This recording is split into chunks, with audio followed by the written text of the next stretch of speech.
Action. So Anil Ravipudi మీకు story చెప్పినప్పుడు ఇంత పెద్ద సినిమాలో మంచి క్యారెక్టర్, అందులో ఫాదర్ క్యారెక్టర్ వచ్చింది, డైలాగ్ వచ్చేసి ఒక్కటే చెప్పారు, నాకు ఇంకా మొత్తం ఇంకెక్కువ డైలాగ్స్ ఉంటే బాగుండేది కదా, నాకు వద్దండి ఏదైనా డైలాగ్స్ పెట్టాను అని తనతో మాట్లాడటం అడగడం ఏదైనా జరిగిందా? నేను అసలు ఎప్పుడు అడగలేదమ్మా. నేను ఇప్పుడే కాదు, నేను ఏ దర్శకుడిని, నేను డైరెక్టర్ని. నేను డైరెక్టర్ అప్పుడు అక్కినేని నాగేశ్వరరావు గారితో కూడా నేను సీరియల్ తీశాను. పెద్ద పెద్ద సీనియర్ నటులు బాలయ్య గారితో, కాంతారావు గారితో కూడా నేను వర్క్ చేశాను. మురళీమోహన్ గారు, ఎస్వి వాసు. నేనేం ఎక్స్పెక్ట్ చేశానంటప్పుడు నేను ఎలా చెప్తే వాళ్ళు అలా చెయ్యాలని ఎక్స్పెక్ట్ చేశాను. ఇప్పుడు కూడా అంతే. అనిల్ నాకంటే నా కొడుకు వయసు ఉండొచ్చు.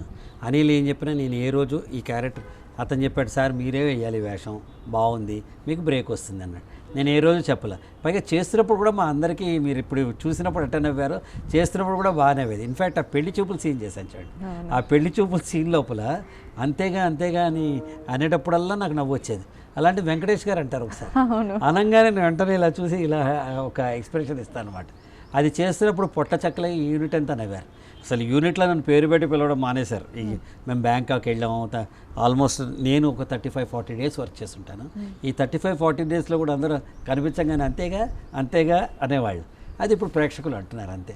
సో నేను ఎప్పుడు డైరెక్టర్ గారిని ఇట్లా నాకు తక్కువ డైలాగ్స్ ఉన్నాయి ఎక్కువ, నేను ఏ రోజు అడగల, ఏ డైరెక్టర్ని గారిని అడగల, ఈయన్ని అడగల. ఎందుకంటే director has the bigger vision. Total cinema ఎలా ఉంటుంది, ఎక్కడ ఉంటుంది, ఈ పాత్ర ఎప్పుడు ప్రవేశిస్తుంది, ఎలా మాట్లాడుతుంది, దర్శకుడు తెలుస్తుంది. So I'm very happy with that. నేను ఫస్ట్ నుంచి చెప్పాను, సరదాగా చేద్దాం. It was like A picnic అమ్మ. పైగా ఇక్కడ చేసినంతకాలం, బ్యాంకాక్ వెళ్ళినంతకాలం రాజేంద్ర ప్రసాద్ గారు, వెంకటేష్ గారు, వరుణ్ తేజ్ గారు, మన ప్రకాష్ రాజ్ గారు, ప్రగతి గారు, అన్నపూర్ణ గారు, వై విజయ్ గారు, తమన్నా, మెహరీను, అసలు సుబ్బరాజు, శ్రీనివాసరెడ్డి, అసలు నవ్వులు మొత్తం టోటల్ నవ్వి అంత హాయిగా పిక్నిక్ వెళ్ళినట్టుంది. ఎక్కడ షూటింగ్ లేదు. That credit goes to Venkateswara cine creations. అంతే మా ప్రొడ్యూసర్లకు వెళ్తున్నది. అంత బాగా చూసుకున్నారు మమ్మల్ని. బ్యాంకాక్ వెళ్ళినా ఇక్కడ పోయినా వండి పెట్టారంటే ఆలోచించాను, తీసుకెళ్ళి they take. So it was a fun, all through fun. F2 అంటే ఫన్ అండ్ ఫ్రాలిక్ నా దృష్టిలో. ఫన్ అండ్ ఫ్రాలిక్ అంతే. అసలు నాకు ఎక్కడ ఫ్రస్ట్రేషన్ అనే పదం లైఫ్లో కూడా లేదు, ప్లస్ ఈ షూటింగ్ అప్పుడు కూడా ఎక్కడ లేదు. ఎందుకంటే మనం ఉన్నదాంతో తృప్తి పడేవాడు ప్రపంచంలో అందరికంటే గొప్పవాడు. So I'm happy with my character, I'm happy with what I am. నాకంటూ ఒక పాత్ర పరిధి ఉంటుంది కదా. సో ఐ లైక్డ్ ఇట్, చాలా నచ్చింది.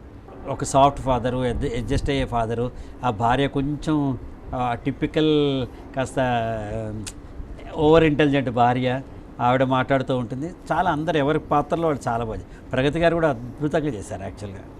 I enjoyed her what you call it as acting with her. Actually చాలా బాగా చేస్తారు. మంచి టైమింగ్ ఉన్న ఆర్టిస్ట్ ఆవిడ కూడా. చాలా బాగా జరిగింది. అసలు అందరికంటే అన్నపూర్ణ గారు, వై విజయ్ గారు ఇద్దరు, వాళ్ళ నుంచి ఎంతో నేర్చుకోవాలి తెలియదు. అసలు ఒక ఒక్కసారి కూడా అబ్బా అమ్మ ఏం ప్రయాణం చేస్తామని అనుకోకుండా ఆ పాత్రను అంత బాగా వెంకటేష్ గారితో సమానంగా డైలాగ్ రిటార్ట్స్ చేయటం చాలా బాగా చేశారు వాళ్ళిద్దరు కూడా. సో ఓవరాల్గా it is fun and fun. That is F2 for me. Do subscribe to Friday Poster. Subscribe to Friday Poster. Subscribe to Friday Poster. Subscribe to Friday Poster. Subscribe to Friday Poster. Subscribe to Friday Poster. Subscribe to Friday Poster. Subscribe to Friday Poster. Subscribe to Friday Poster. Subscribe to Friday Poster. Subscribe to Friday Poster for more interesting updates. Subscribe to Friday Poster. Friday Poster. చాలా thanks. Thank you.